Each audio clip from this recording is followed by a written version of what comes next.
je succès des cultures, francophonie. Donc après Lyon, j'ai créé une association qui fait la prévention de l'extrémisme violent.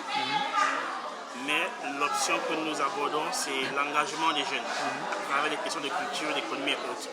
Donc ce que je souhaite, déjà faire beaucoup près du projet, comment, et puis parce que nous avons un site pour pouvoir diffuser l'information, ça permet déjà de faire connaître le projet, l'auteur, et comment ça peut aussi susciter l'engagement des autres. Et puis dans une deuxième mesure, essayer de voir peut-être changer plus tard, peut-être sur des collaborations, comment travailler de manière plus approfondie. Donc c'est sûrement ce que Écoutez, voyons-nous demain tranquillement, on va parler de ça là maintenant. Oui. Moi je suis demain toute l'après-midi aux Institut Goethe. Goethe. Ouais. Ok. D'accord. C'est bonne soirée. Salut monsieur le maire. Bonsoir. On va vous présenter, vous avez déjà fait toutes vos classes, mais rien à prouver.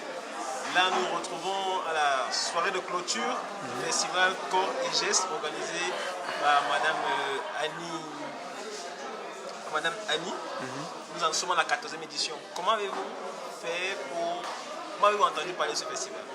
Non, mais en fait, moi, comme pour tout festival en général, les artistes font leur travail et ensuite sont sollicités, soit par le festival, soit par leur agent qui fait la proposition. Donc moi, au départ, je travaille sur le projet avec l'Institut Goethe et l'Institut français, qui ensuite a proposé au festival de cette programmation, puisque nous étions censés jouer le 13 ici, et on s'est dit, en fait, l'Institut français a proposé au festival Corps et Gestes en disant, au lieu que le spectacle se fasse après le festival, il était important qu'il le fasse à l'intérieur du festival. Donc c'est pour cela que le festival a été mis à l'intérieur, a été introduit dans le cadre de ce festival pour le clôturer.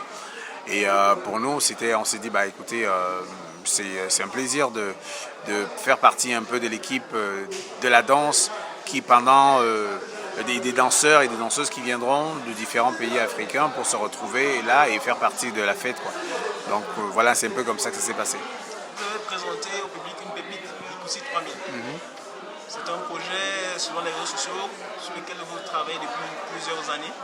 Vous avez pu produire un travail qui a plu au public, pas seulement du Cameroun, mais même d'ici et d'ailleurs. Vous pouvez nous en dire un peu plus? Bikoussi 3000 est un plaidoyer pour l'afrofuturisme à travers le retour aux racines.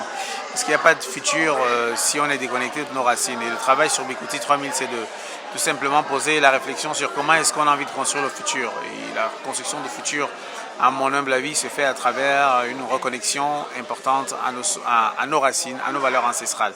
Et le projet Bikoussi donc s'inscrit dans ce plaidoyer, dans le cadre de ce plaidoyer, mais également de rappeler l'urgence tout simplement d'inclure la gente féminine dans la direction de nos sociétés. Elles le font déjà, on sait, de manière officieuse, que les femmes sont un peu à la tête du fonctionnement du patriarcat, en fait, accompagnent les acteurs du patriarcat de manière officieuse. Mais comment est-ce qu'on met les femmes aujourd'hui à la tête de manière officielle de la construction, du leadership de nos différents espaces, parce qu'elles ont un rôle essentiel, elles ont une vision hyper importante et pour moi l'inclusion des genres fait partie tout simplement de la construction d'un futur et c'est la raison pour laquelle il était hyper essentiel pour moi de tout simplement à travers ce projet, au-delà de parler du futur à travers un retour aux racines et aux valeurs vertueuses, mais aussi de pointer du doigt des dysfonctionnements, que ce soit par rapport à l'exclusion des femmes sur la direction de nos différents espaces, mais aussi de dire qu'aujourd'hui nous sommes portés, animés par un médium qui est la danse, qui est présent dans nos différents et dans nos événements quotidiens qui accompagnent nos différentes évolutions et nos différents parcours. Comment est-ce que ces médiums qui sont devenus populaires aujourd'hui, la musique et la danse, peuvent venir tout simplement renforcer un message qui pour moi participe à créer une dynamique qui va finalement nous permettre de nous saisir des enjeux. Votre message s'adresse à qui spécifiquement? Aux Camerounais restés ici, à toute personne de peau noire, aux jeunes de la diaspora qui naissent dans un environnement totalement déconnecté, aux jeunes qui ont épousé les NTIC et qui ne connaissent plus forcément d'où ils viennent, qui ne connaissent plus forcément parler leur langue matrimoniale, leur langue maternelle, comme on appelle souvent, communément appelé le patois, ou alors s'adresse à toute personne qui a l'ouïe ou bien l'intelligence pour capter votre message? Moi, mon message s'adresse d'abord aux afrodescendants, c'est c'est la première cible, parce que lorsqu'on regarde aujourd'hui, c'est un peu les communautés les plus déstabilisées, c'est les communautés qui ont du mal aujourd'hui encore à résoudre les problématiques inhérentes au monde global dans lequel nous vivons aujourd'hui. Comment est-ce que nous voulons faire partie de ce jeu ou pas? Parce qu'on peut aussi décider de ne pas faire partie. Et même si on décide de ne pas faire partie de ce jeu global, comment est-ce qu'on le pense? Aujourd'hui, nous vivons dans des espaces que nous appelons nos pays qui n'ont été pensés ni par nous-mêmes ni par nos ancêtres. Des structures qu'on nous a laissées, qu'on nous a léguées, qu'on a abandonnées et sur lesquelles on essaie tant bien que mal à diriger. Comment est-ce qu'on s'arrête à un moment donné pour repenser ces structures? Parce que malheureusement, aujourd'hui, nous vivons dans un monde où les intérêts et les rapports de force font la loi. On ne peut pas continuer éternellement à pointer du doigt ces dysfonctionnements. Et si on a envie de changer cela, si on a envie de penser tout simplement à l'émancipation de nouvelles générations, je pense qu'à un moment donné, on est obligé de s'arrêter et de dire comment est-ce qu'on fait, qu'est-ce qui ne fonctionne pas, qu'est-ce qui n'a pas marché jusqu'à aujourd'hui.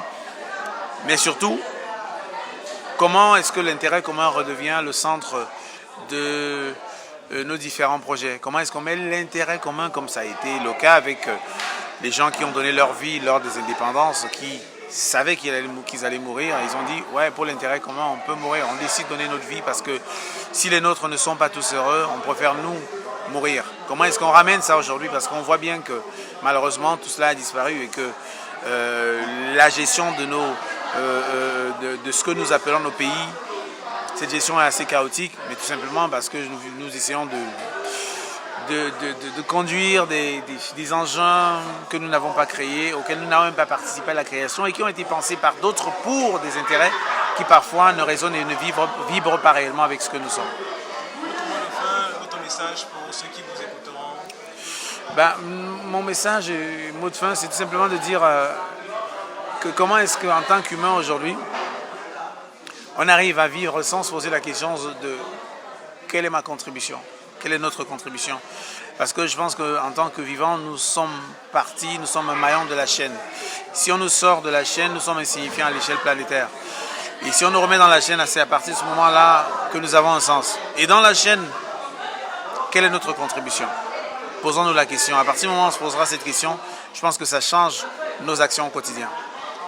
Merci. Merci.